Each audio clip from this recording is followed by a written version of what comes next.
Those of you that are just joining us, again, you can follow along at m360.us/F016. And we're going to be talking about why a customer-centric approach is great for your business.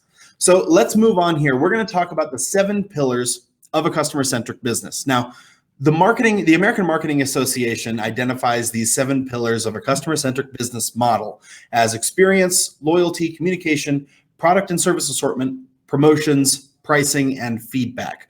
So what I want to do today is dive in and kind of unpack these a little bit so we can talk about what each one means and how you can apply that to your business. Because as we know, the more customer-centric that you can be, the higher your retention rate of customers, the more value you provide to them, and the more profit you earn over time. Additionally, if you have a rabid fan base of high-quality customers, they work as your referral team. They bring people over to you, and we've talked about this on some other webinars. It costs 3 times as much to generate a new customer than it does to keep an old one. So I think these 7 pillars are definitely going to help you out, and they're definitely going to provide some value to your business. If you do have questions, feel free to chat them out. I'll answer them live on this webinar. If we're not able to get to them today, be sure to leave us a message on YouTube or Facebook, Twitter, anywhere, and we'll get it and we'll respond there. So let's move on to our first piece here, the first pillar, and this is experience. Everything starts with the experience the customers actually have, not the experience that you think they should have. And I found a lot of times when we build our customer service plans and strategies to really focus on mitigating loss as opposed to how we can encourage growth. So a couple of points here, a couple of tips that we can talk about as it pertains to experience. Empower your team to make the absolute best choices for the customer. If you take that power away from them, then you run into the situation that you find at a lot of fast food restaurants or whatnot. That's not my job. That's above my pay grade. They're not empowered to help. That doesn't mean that they don't want to. That doesn't mean that they are a bad employee or they're providing bad customer service. It means that their manager or the boss has kind of handcuffed them. And that doesn't provide any value to the customer, to the employee, or to the business. So empower your team. Now you can create some restrictions on that, such as anything over X amount of dollars, like a refund has to go through me, something like that, or you have to take responsibility for certain items. But you can give them a level of flexibility where they can make decisions, and as long as you've trained the team correctly, you'll be able to trust them over time to make the right decisions, and that's incredibly important. Next, it's not just enough to be friendly. You also have to fill a need. Very friendly people all the time, all over the place. But if you're not actually providing great customer service, then you're just a friendly person. So you need to do a little bit more than that. And consider the customer's experience. Empathy goes a long way. Even if there's a disagreement, even if they feel that they had an experience that is contrary to the experience that you're pretty sure you provided, empathy really goes a long way to building those bridges and kind of building roads and mending bridges, and you can find a way to get to where you need to go, as adults. So remember, just be empathetic, even if there's a lack of understanding as to why. And I think this is probably one of the most important things that we're going to cover today, is that this starts at the top. As business owners, as entrepreneurs, as managers, it's your job, not just to treat the customers well, but to treat your employees well also. The customer isn't always right, but they still deserve to be treated with empathy and respect, and your employees are the same way. So if you at the very top of the organization or top of your company, even if you're a small organization, 1, 2, 4, 10 people, all of this matters, and it starts with you. That's one of the most important things that you can take away from this, is that if you are disparaging the customer or if you are talking bad about them kind of behind closed doors, that has a trickle-down effect, and that will absolutely infect the rest of your organization. And that's something you really need to keep in mind. So treat the customer right, treat the employee right. This is something you as the business owner have to live in order to have everybody else kind of experience this and reflect the kind of customer service experience and customer service culture that you are creating from the top down. Let's move on to our next slide, pillar number 2. Pillar 2 is loyalty. And customer-centric businesses set loyalty as a goal and then measure their decisions against it. We want to, like we talked about before, it costs a lot of money to generate new customers, and it costs a lot less to keep old ones. So you want to be able to develop loyalty programs or ways to keep customers loyal so that they will bring you new business. They will stay as a customer of yours, and obviously that keeps your costs low and your profit high. So recognize and reward long-term customers. Communicate your appreciation to them. It could be something as small as a $10, Starbucks coffee gift card, something like that. It could be a letter. Just recognize them, recognize their loyalty. Something else I think you should consider is empower your employees to reward loyalty in customers as well. If they have an opportunity to reward somebody, or they see a customer they're in all the time, they're a great customer, they're always providing great feedback, they bring in new customers and new business, the employee should have the authority to offer them something as recognition for their loyalty. And as a part of that, recognize your employees as well. This again kind of is that trickle down. Happy employees and well-respected employees will also have a major impact on your business. If they are happy with their job, if they're happy with you, they're content, and they're loyal to you as the business owner and to your company, then you can begin to trust that they are also going to have your organization's best interests in mind and at heart. So that opens up the door to being able to empower them as well. And if they are treating your business like it's their business, you can't pay for that. You can't even pay for that kind of loyalty, but you have to create it from the top down. And then recognize and reward great customer service, because it's going to encourage your employees to provide even better service, to be more empathetic, to provide more needs, and to recognize customers as they come through the door. If you recognize them, that again will trickle through and pass down, and you start to see that you build loyalty not just in your employees, but also in your customers. And that's extremely important. It's absolutely something you want to focus on as you're growing your business. Let's move on here to pillar number 3. Pillar number 3 is communication. And today, communication is all about personalization. So make sure that your customers don't feel like a number. If you receive an email and it's not personalized, doesn't have a first name, maybe doesn't have any type of recognition other than just like, hey, that's not a personalized email. It's not personalized communication. And at this point, that's pretty much standard, right? It's pretty standard too, if you're talking to somebody on the phone, or you send them a text, or you send them an email, that it's specific to them. So don't blast an email to your entire list. There's no value there. By blasting out, all that means is you're taking a shotgun approach when you could be taking that sniper laser approach and actually targeting. Sure, you could send out an email blast, you see an uptick in sales, that's great. But a little bit more time and energy and a little more focus on your marketing campaign, and you can provide things that are much more specific, and you will find that you will get more revenue, more profit, more customers coming through the door by spending a little bit more time personalizing your marketing and personalizing your communication. So coach employees how to answer the phone or how to answer the email. And trust me on this one, an ounce of prevention is worth a pound of cure. And I'll say this just as much as I possibly can. Don't answer the phone, hello. That's one of the worst things that you can do as a business owner. And I see this all the time. Sometimes it's not even employees. Sometimes this is top down. And I know a lot of us, we use our personal cell phones. We use these as a big part of our business. And sometimes there's a bit of a mix between the personal and the professional. Guess what? Your friends are going to understand if you say, thank you for calling Marketing 360. This is Brandon. How can I help you? That's going to go over a lot better than accidentally answering a business call. Hello?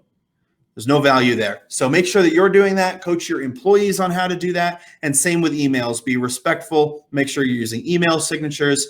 Make sure you communicate and actually using the person's name. You'd be shocked how many times I see this where there's no interpersonal communication. It's just blast out a quick email to this person. You don't even recognize who they are. You don't even communicate with them. So you don't want to do that. Use a CRM. And in fact, if you're following along on this slide presentation here, you can click on CRM. We have a free CRM for small businesses. Feel free to sign up. Legal pads just don't cut it anymore. So you have to use a CRM in order to manage your customer database. And this is also something you can use to help you remember the important dates like birthdays and anniversaries and things like that, so that you can recognize your customers, communicate with them, and build additional loyalty, right? All of those different pieces work together. It's not, how you communicate is oftentimes more important than what you communicate. So even if you have to communicate bad news, and oftentimes we have to, right? You have to communicate bad news. It's the way you communicate it That's really important. You're gonna have to tell them one way or the other, but if you're empathetic, if you've got a loyal customer, if you communicate with them, understanding where they come from, then those are all things that are going to be very valuable to you and help you build up this customer-centric approach. Let's move on here. Pillar number 4 is your product and service assortment.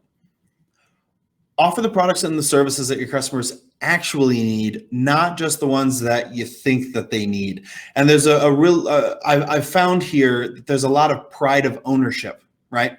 And this isn't just in for creators or tech companies, or I created this, so this is what we're using. I see this with landscapers and roofers and retail stores and lawyers and everybody across the board. There's pride of ownership, right? That's why we became entrepreneurs. That's why we became business owners, because we have a sense of pride in things that we accomplish. And we also have a sense of pride in providing something valuable to people. So sometimes it can kind of hurt and we get in our own way when we start to realize that a product or a service that we're offering just really isn't resonating necessarily with a customer. Or maybe it is to an extent, but if we just made a couple of tweaks or accepted somebody else's ideas, it would be that much better. This pride of ownership is really dangerous for entrepreneurs and small business owners. It really can get in the way. So don't let your emotions get in the way of making the right decisions with your business. So you need to keep that in mind. Make sure that you're using the data and the analytics to refine your offerings. That's really going to be a big part of this as well.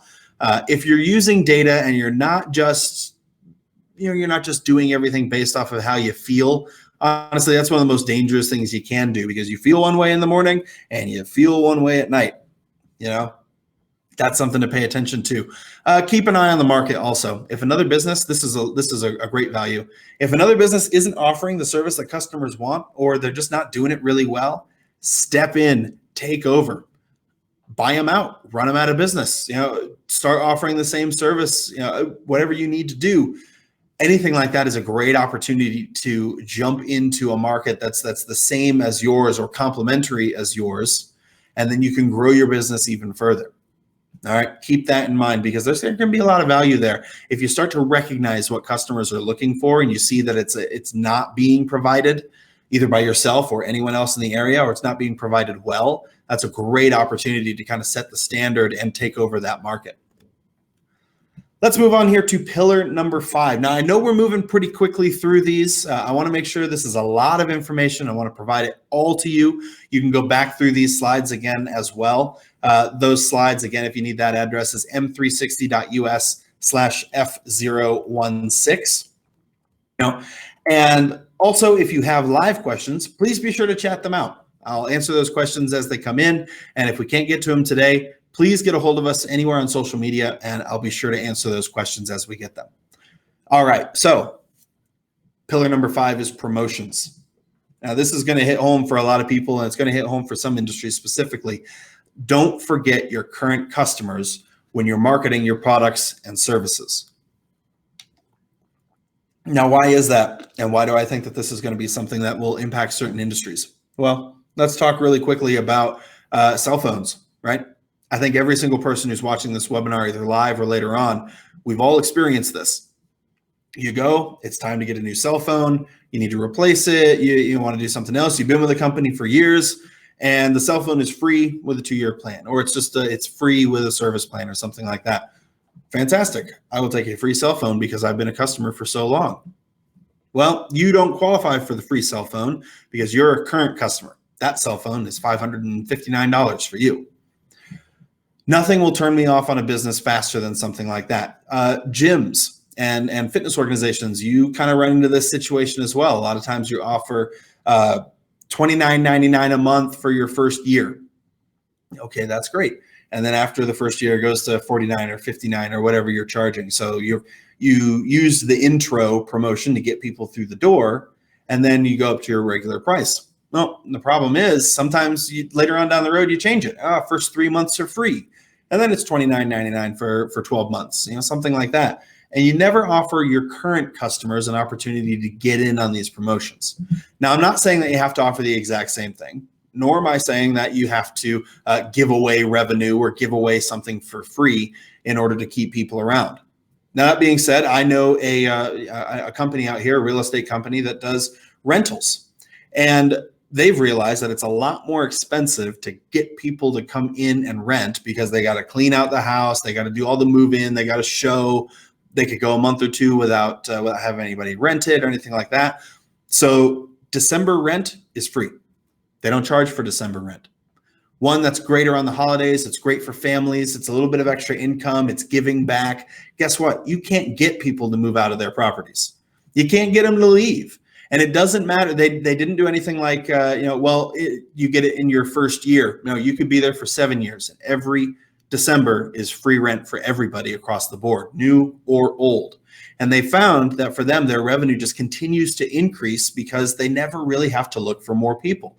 Or what happens is someone is getting ready to move out and they call the rental company and say, hey, I'm leaving, my lease is up, this and that, but I already know someone who wants this place. It's a friend or a family member or somebody like that, because they built so much loyalty, going back to what we talked about earlier. They built a ton of loyalty. They don't even have to do really any type of outreach or let their properties sit on the market for a month or two while they clean it out and they change it. People are lining up ready to come in here and they stay forever because they've created a promotion that benefits everybody, not just new customers.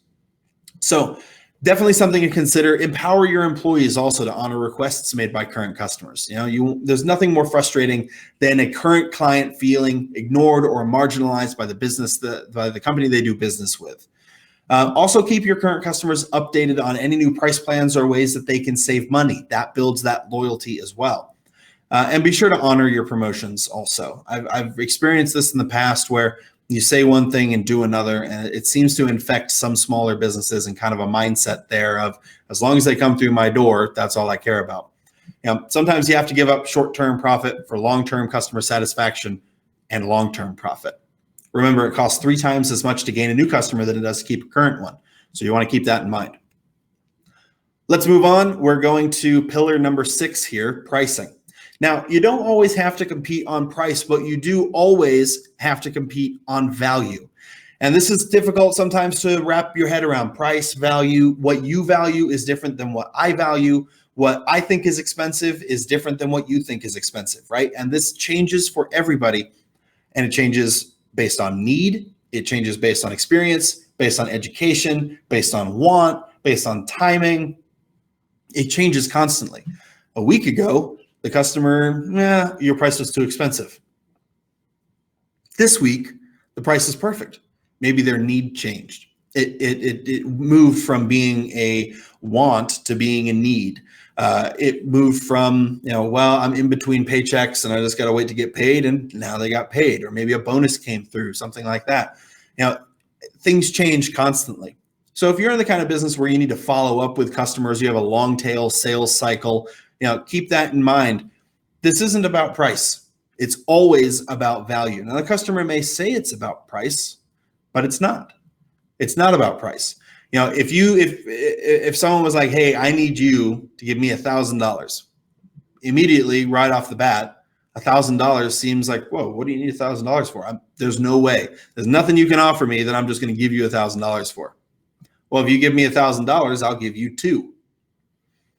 Perfect. I will find $1,000 and give you as much of it as you want, and you'll give me $2,000 back every single time. Now, the price really isn't the concern. The value is where I'm focused. I'm focused on what that value is coming from. Keep that in mind. Your short-term profit is important, but long-term satisfaction pays the bills. So don't gouge on price just because you can. You might keep your customers, but they're going to jump to your competitor as soon as someone new or a better price comes along. Don't compete on price, compete on value. Always offer the best value, even if you don't have the lowest price. There are going to be some companies where in your industry, price wars it's just kind of standard. That's how it is. And in those companies, those industries, you do have to compete on other things like your customer service, like the experience, like the technology that's a part of it, ease of use, reduction of friction. Sometimes price wars are unavoidable. But even within all of that, you're still adding additional value, and you're competing on the value of the ease and simplicity and joy, really, of working with you. So be sure to let customers walk away happy because they feel like they got a good deal. It doesn't have to be the cheapest deal. It just has to be a good deal. And finally, this was some advice that was given to me years and years ago by an area manager when I worked retail. And he said, don't sell out of your own pocket. Focus on value, not on price. And to me, that was pretty eye-opening. When you don't sell out of your own pocket, because like I said in the beginning, what's expensive to me may not be expensive for you. What I value may not be what you value. And that's where the money goes. Money follows value. So provide value and the money comes with it. Let's move on. This is our final pillar. We're going to be talking about feedback. Now, oftentimes, feedback is one of the hardest things for a company, a small business, or an entrepreneur really to want to hear. We always want to hear the good stuff. We want to hear the pat on the back.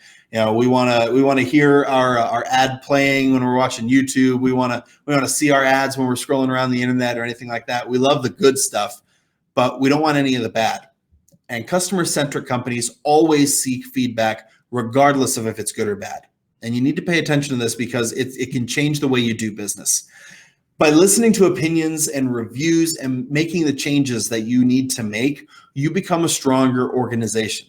Now, sometimes a customer is going to want you to change something that it's just not going to change. It's core to the business. It's a core value proposition. It's necessary because all of our services and products kind of rely on this one core tenet of your company. You can't please everybody, right?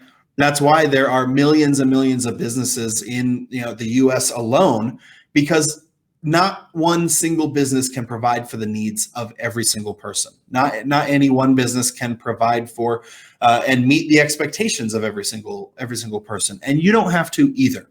So you want to make sure that when you are listening to feedback and you're thinking critically, that this is something that you're weighing against what does my business and service and product actually stand for. Now, you may find that if you are getting consistent feedback about similar things and that thing you consider to be a core tenet about your business, you need to consider a few items. You need to consider your marketing message. Maybe you're just reaching the wrong people and it's not time for them. They're not the right demographic. It's not really the right customer base. That could be part of it. And you need to rethink your marketing.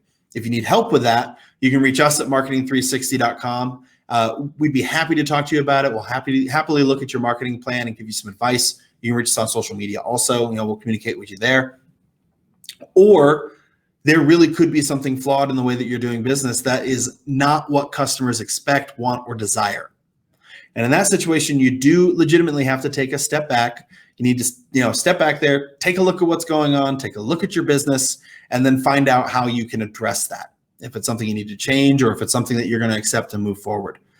But really, at the end of the day, take ownership, because it's not your employees' responsibility to champion change. It's yours. It's your responsibility. You're the entrepreneur. You're the business owner. You're the one who has to focus on it. Also consider the customer's experience, right? Because empathy goes a long way. So as long as you are considering where they're coming from and what got them to this point, this is another way to accept feedback, whether it's good or whether it's harsh. And you can make changes and adjustments from there. Fix what's wrong and build on what's right. And my tip here is you can also use free tools like Top Rated Local at topratedlocal.com. You can use that to gain some feedback and increase your positive reviews at the same time. So I believe there's a lot of value there. All right, let's move on. Each of these pillars directly impacts your marketing and your business. And we break these down. If you follow the 7 pillars, you'll find that your offers will appeal to your defined customer needs. Your customer service will give you a competitive edge, which is incredibly important. Your pricing will be competitive and fair. Your offerings, they evolve based on what customers want, not based on what you think that they need. You can expand your message and your value proposition to include social purpose, which is very, very important, not just as business owners that we are socially conscious, but also for consumers, because they want to work with businesses that care about what matters to them as well, care about the same things. You'll have a superior reputation, you get more referrals, which obviously increases revenue and decreases costs and expense. Your customers and your employees are going to be happy to work with you, which I think is probably one of the most important things. Profit and revenue will come, but happy customers and happy employees, having that reputation is just near and dear. So following these 7 pillars and the 7 steps will mean the difference between short-term and long-term success. And I think all of us on this webinar, we want to lean towards the long-term success, of course. If you enjoyed this presentation, you can go to m360.us/F016. You can download the slides and kind of crawl through here at your own pace. We've got additional resources at youtube.com/marketing360. We do these webinars every single week, every Wednesday, 1:30 p.m. Mountain Time. Thank you guys so much for watching. Again, please feel free to reach out to us, marketing360.com/start. Find us on any social channel. We'll be sure to talk with you. Thank you guys so much for watching, and happy marketing.